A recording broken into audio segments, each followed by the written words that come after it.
আজ 14ই আগস্ট। এই তারিখে সাধারণত আমাদের হাতে থাকে পুরো অনারিয়ামের টাকা। ভেজ বিল মিটে যায়, আমরা প্রস্তুত থাকি প্রতিদিনের মতো বাচ্চাদের খাবার দেওয়ার জন্য। কিন্তু আজ হয়তো কিছুই নেই। জুন মাস থেকে ভেজ বিল আটকে রাখা হয়েছে। এই অবস্থায় আমরা কিভাবে বাচ্চাদের মুখে খাবার তুলে দেব, কিভাবে সেন্টার চালাবো? সরকারের ফাইলে হয়তো আমরা শুধু একটা নাম, কিন্তু বাস্তবে আমরা হলাম সেই হাত যারা গ্রামের শিশুকে ক্ষুধা থেকে রক্ষা করে, সুস্থ রাখে, পড়াশোনায় মনোযোগী রাখে। অনারিয়াম মানে প্রতিদিন সেন্টার চালানোর জন্য যে টাকা আসে, এটা দিয়েই আমরা চাল, ডাল, সবজি, ডিম কিনি। আর ভেজ বিল, যেটা দিয়ে আমরা বাচ্চাদের জন্য সঠিক খাবার বানানোর খরচ মেটাই। জুন থেকে ভেজ বিল বন্ধ, আর অনারিয়ামও পুরো আসছে না। তবু আমাদের বলা হচ্ছে সেন্টার বন্ধ করা যাবে না। তাহলে কি নিজের পকেট থেকে খরচ করব? আমরা কি ধনী?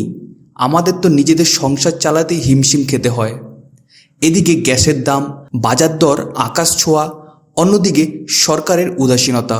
এই অন্যায় আমরা কতদিন মেনে নেব? আমি মাসে 9,000 টাকারও কম পাই। এর অর্ধেক চলে যায় দেনা শোধে, বাকি দিয়ে সংসার চালাই মুশকিল করে। তারপরেও সেন্টারে বাচ্চাদের খাবারের জন্য বাজার থেকে ধার নিতে হচ্ছে। দোকানদারেরও এখন মুখ ফিরিয়ে নিচ্ছে, কারণ আমার পকেটে পয়সা নেই। এটা শুধু একজনের গল্প নয়, হাজার হাজার অঙ্গনারী কর্মী ও সহায়িকার আজকের বাস্তবতা।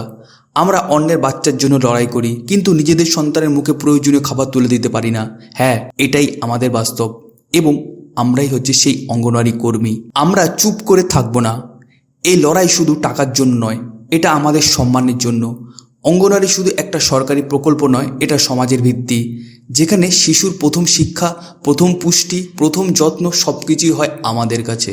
আজ এই ভিত্তি ভেঙে পড়েছে, কারণ যারা দায়িত্বে তারা শুধু ফাইলের পাতা উল্টাচ্ছে, মাঠের বাস্তবতা দেখছে না। আমরা বেতন চাই, সম্মান চাই, ন্যায্য পাওনা চাই।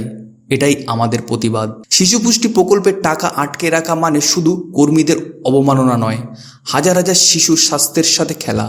ক্ষুধার্ত শিশু ক্লাসে মন দিতে পারে না, শারীরিকভাবে দুর্বল হয়ে পড়ে, রোগ প্রতিরোধ ক্ষমতা কমে যায়।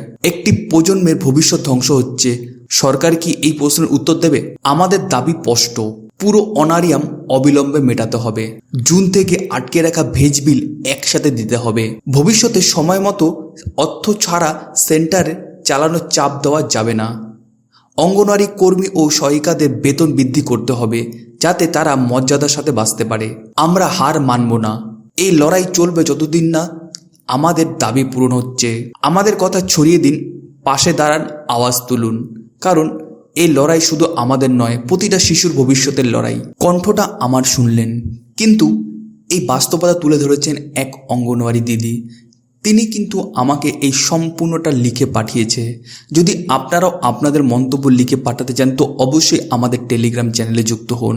সেই টেলিগ্রামের লিঙ্ক আপনারা ডিসক্রিপশানে পেয়ে যাবেন। সেখানে গিয়ে কিন্তু আপনারা আমাদেরকে লিখে পাঠাতে পারবেন, এবং সেই পরবর্তী ধাপগুলো কিন্তু আমরা আপনারা তুলে ধরবো এই ভিডিওর মাধ্যমে, যেখানে কণ্ঠটা থাকবে আমার, এবং আরও সুন্দরভাবে তুলে ধরবো এইখানে আমরা। তো এই হচ্ছে মূল বিষয়। শেয়ার করুন, আওয়াজ তুলুন, আর পাশে থাকুন। আজকের ভিডিওটা এই পর্যন্তই রাখলাম। আশা করছি আপনাদের একটু হলেও সচেতন করবে। ওকে, খুব ভালো থাকবেন। দেখা হচ্ছে নতুন আরও একটা ভিডিওতে। থ্যাংক ইউ অ্যান্ড জয় হিন্দ।